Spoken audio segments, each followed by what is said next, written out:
मित्रांनो बरं आहे ना. तर काल आपण कॅपिटल ॲड केलं, मग आज काय ट्रेड करायचं राहतोय. मग काय इथं बघू शकताय आज नेमकं कुठलं लॉजिकवर आपण घेतला हे तुम्हाला सांगतोय मी. तर मार्केट कंटिन्युअसली अप ट्रेंडमध्ये आहे. इथून आपण पी साईडला एंट्री करायचं आपण विचारच करू शकत नाही. त्यानंतर मार्केट झालं होतं आज गॅप अप ओपन, 5 मिनिटाची कॅन्डल आपण ही क्लोज व्हायचा वेट केला.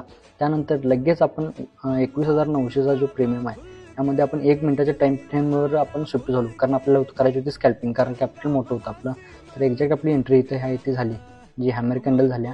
ह्याचा जो नेक्स्ट कॅन्डल आहे तिथं आपली एंट्री डायरेक्ट झाली होती व विदिन अ सेकंड आपल्याला डायरेक्ट प्रॉफिट बुक झालं. ब्रोकरच्या ॲपमध्ये तुम्ही बघू शकता, इथं बघा तुम्ही आपली एक्झॅक्ट जी एंट्री आहे ती 9:18ला आपली एंट्री झाली होती.